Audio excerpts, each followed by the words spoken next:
Europe's virus of debt contagion has spread within the last few years, and right now we have Greece in their uprising, which itself is spreading to Spain. You came here for the truth, so let me unveil that for you. Let's get into this right here, talking about Spain, talking about Greece, and how this affects the global economy. Look at this right here. You just killed the Troika. Who said this exactly? That's the Greek finance minister dropped the bombshell saying, and with this, if you want, and according to the European Parliament, flimsily constructed committee, we have no aim to cooperate. Thank you. He was referring to the Troika, of course. This is basically the EU, the IMF, and the European Central Bank working together, not to support the economy of Greece, but in fact to tear it apart. And that's what's been happening. And this new government is aiming to get rid of the Troika's stronghold on that country. So this right here, at least on the surface level, is good news for Greece and good news for the whole world, in fact, that people can get to the streets and they can make a difference. Of course, only time will tell. We have heard many times before how a particular party or a particular candidate promises everything in the world and never delivers. So we'll see where this goes. But there is definitely reason to be hopeful. ECB, no lending to Greek banks if no deal by end of February. They are setting a time limit on this. This article is out of Reuters. A deal on extending Greece's bailout deal must be found by the end of February, or the ECB will not be able to continue lending to its banks, according to the ECB member here. And essentially what we have is a situation where they are in far more debt now than they were prior to the crisis unfolding. So we obviously have a problem where the Troika is only making it worse, but here they are trying to get out of that right now. The Europe bailout program for Greece, part of a $240 billion or $270 billion rescue package along with the IMF, expires on the 28th. So if they don't pay up, they're going to be in big trouble. So this is where the new government comes in and has to make some rapid decisions. What they'll do, I will be covering that here, so stay tuned. We'll see where it goes. If they don't pay that debt back, there is going to be a big mess. We don't plan to cooperate with that committee. The Greek state has a future, but what we won't accept has a future is the self-perpetuating crisis of deflation and unsustainable debt. This is the finance minister saying this. And essentially, they're going ahead and suggesting that they're not going to play ball with the Troika. So they are standing up against this evil force that has been pushing the economy into a continuing worse direction. How exactly, though, will they be able to fight against the powers that be? That is what is really the biggest challenge. They are in these bailout programs, and there have been governments previous that have been complicit. So they need to reverse these policies, and it will absolutely, positively not be easy, at least in the short term. And then we go out into Spain. Podemos March for Change. Huge crowds rally in Madrid to support Spanish leftist party.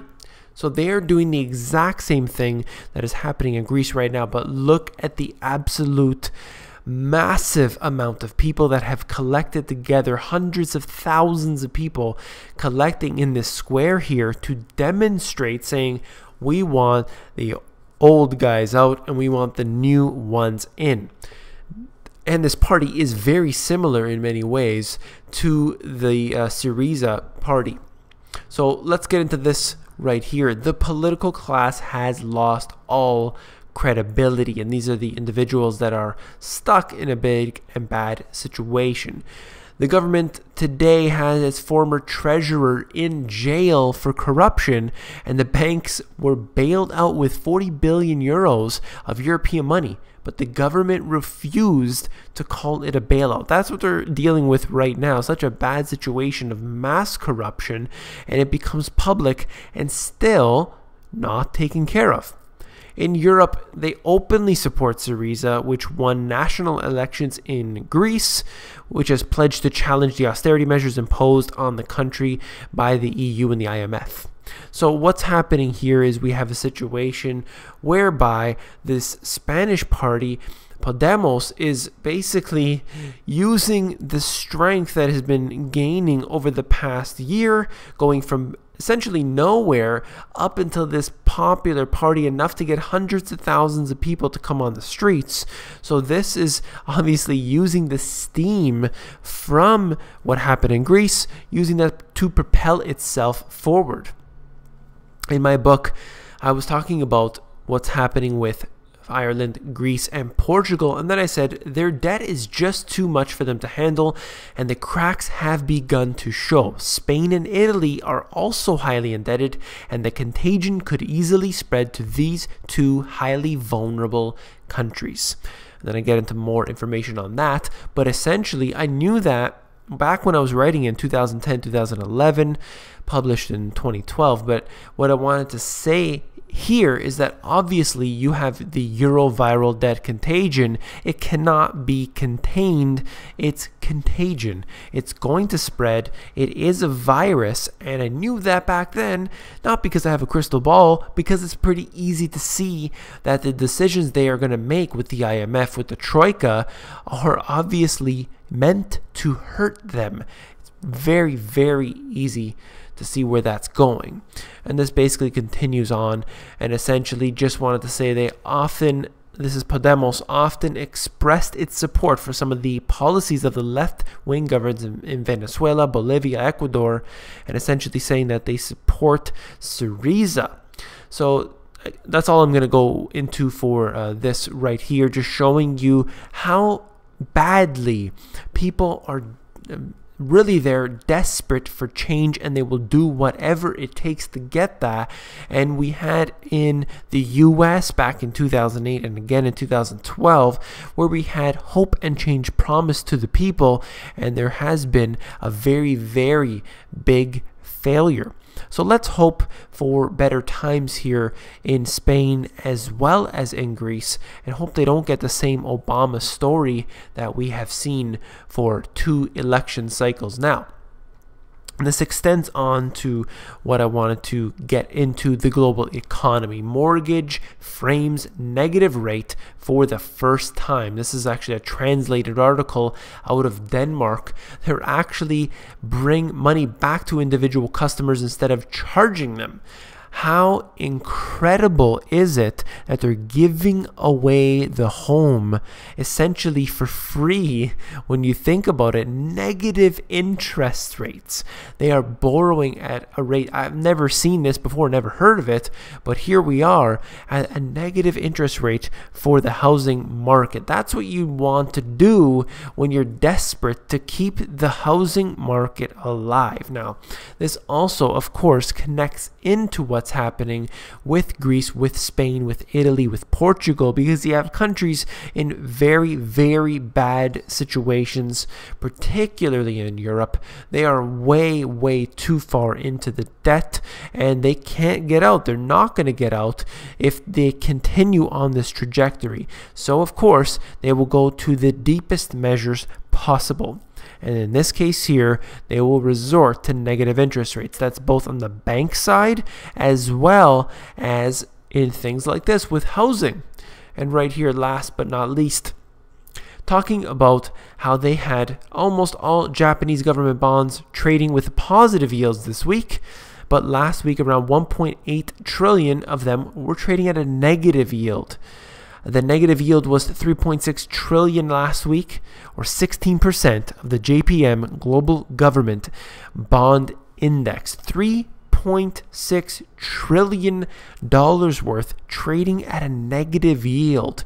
People are actually investing money, or I should say these computer algorithms are actually investing money knowing they're going to get less back. And that's how desperate the situation is. That's how bad the economic sector, and it goes to show you how fragile the political sector is.